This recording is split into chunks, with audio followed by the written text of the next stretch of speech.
Welcome sa zipline.com. This video, tutuloy natin yung ating series on trigonometry. No? Dito sa video na to, pag-aaralan natin paano ba gumamit ng calculator. No? Paano ba natin kukomputin itong anim na to, no? Na trigonometric ratios using a calculator. No? Siyempre, kailangan natin na scientific calculator para makuha yung mga values niya. No? So for example, yung sin 30 degrees, paano natin kukunin yan sa calculator? So, pag meron tayong calculator, yan. Itatype lang natin yung 30 degrees. Press na natin yung 30. And then we look for the sign button. I-click natin yung sign and we'll have the value here. 0.5. Now, depende yan sa calculator. Minsan, nauna yung sign no, bago yung 30. So, this is 0.5. Tama kasi yung sin 30 degrees natin ay 1/2. No? By the way, bago ko makalimutan, yung calculator nyo dapat naka-degree siya. No? Tatlo yan, yung degree, radian, saka gradient. No? So, since degrees yung mini-measure natin, since degrees yung gamit natin, dapat naka-degree din yung calculator natin. Ngayon, kung gumagamit tayo nito ng pi over 6 kunwari, dapat naka-radian tayo. No? Later, papakita ko siguro kung may time. Next, we have cosine 30 degrees. So, 30 degrees and then cosine. So, 0.866, no? 0, approximately equal to 0.866. And then, tangent ng 30, no? Tangent ng 30. Puro na lang 30 para mabilis tayo mag-verify. 0.577. 0.577 na lang, 0.577. Mag-ano na lang tayo, mag-round off. No? Okay, so question, paano itong cosecant, yung secant, at saka yung cotangent. Wala naman siya dun sa calculator. Kung napansin nyo yung kanina. Wala naman siya dito. Sine, cosine lang, saka tangent. No? Now, ang gagawin lang natin is gagamit tayo ng identity. No? Ano bang alam natin sa relationship ng sine, cosine, tangent, saka ng cosecant, secant, saka cotangent? Alam natin that the cosecant theta is equal to the reciprocal, di ba? 1 over sine theta. Galit na yung butik eh. Next, we have, tulog na raw tayo. Next, we have secant theta is equal to 1 over cosine theta. Reciprocal din yung dalawang yan. And also, we have, lastly, tangent theta is equal to, or cotangent, sorry. Cotangent theta was 1 over tangent. So, ibig sabihin, i-substitute lang natin yan. No? We have already sine 30 degrees. Meaning 1 over sine 30 degrees, which is 0.5 din. So, meaning 1 over sine 30 degrees, which is equal to 1 over 0.5, which is equal to 2. No? Also, we have secant theta is approximate. Ito, approximate ito, ito exacto. So, we have approximately 1 over cosine 30, which is equal to 1 over 0.8666. Ano kaya yung sagot dito? So, divide natin yung 1 by 0.866 equals 1.155. 1.155.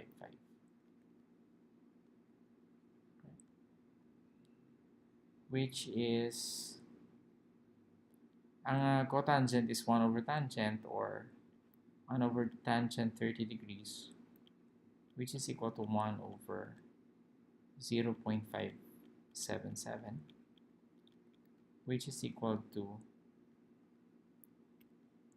so 1, mag-divide tayo ng 0.577. It's equal to 1.7331. Okay? Pwede natin i-verify kasi meron tayong value dito, no? Yung, gawa tayong division para masyado siyang magulo, no? So, 0.5, pwede ko siguro alisin to. Cosecant is 2, no? So, ito 2. Ito ay 1.155. 1.155. And this one, we have 1.733. 1.733. Okay, approximately. Tulog na. So, 1.733. Pwede natin i-verify, no? For example, yung secant 30. Secant 30. 2 square root of 3 over 3, no? 2 square root of 3 over 3. Ang secant 30. So, ano ang square root of 3? Ang square root of 3 ay yan, square root. Okay? And then times 2. Times 2. And then we divide by 3. Divide by 3. 1.547 or 1.55. Tama tayo dito, no? We can also check cotangent 30. Cotangent 30 is square root of 3. So what is square root of 3? 3, and then we square root. We get the square root. 1.732. 1.733. Hindi sila pareho kasi nagra-round off, no? But they are correct. I mean, they are the same, no? Pareho silang tama. Iba nga na yung pagkaka-round off dahil depende sa yung kanina eksakto yung ano natin, yung ating hindi siya eksakto but we have more decimal numbers, no? Kanina, we have more decimal places. Bigla natin ni-round off na 1.7. Now question, ba't kailangan natin gumamit ng calculator? Well, of course, hindi natin makakabisado itong table. Pangalawa, may mga angles na hindi lang itong tatlong to. Kasi kung ito tatlo lang to, pwede natin makuha siya sa table. Pero kaya 31 degrees na siya, for example. What is the tangent of 31 degrees?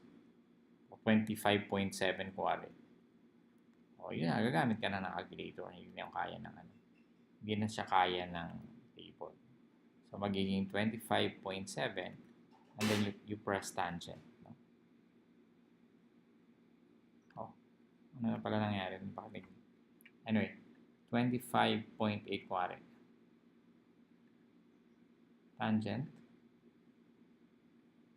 May error yata. May bug yata itong ating calculator. But this is a new program. This is a new app na dinownload ko. But we'll check using the Mac calculator. So 25.7, get the tangent. Ayun, nag-round off pala siya kanina. So 0.48. Okay. I think ano kaya yung aking nagawa dito? Bakit siya nag-round off? Anyway, this is the actual value. So, hindi natin yan pwedeng basta-basta i-table. No? Hindi natin siya pwedeng basta-basta ilagay dito. Kasi ito may pinanggalingan tayong mga triangles yan. Kung naalala nyo yung mga previous tutorials natin, may pinanggalingan yan, 30, 60, 90 triangle, tsaka 45, 45, 90 na triangle. Okay, that's it. I hope meron kayo natutunan sa video na to. Sa mga susunod natin na tutorials, gamit tayo ng calculator, lalo na kung nag-solve na tayo ng mga problems, no? Yung mga word problems. Okay, that's it. Gusto ko yung invite sa ating YouTube channel. We have youtube.com/user/9ph. Subscribe kayo, no? Kasi marami tayong ina-upload na videos every week. So, mas maganda na matutunan nyo yung mga lessons natin. And isa pa, pwede kayong mag-explore na we have more than 800 videos already as of this recording. Okay, I'll see you in the next tutorial. By the way, drop by kayo sa Facebook page natin and then i-like nyo yung ating page para updated.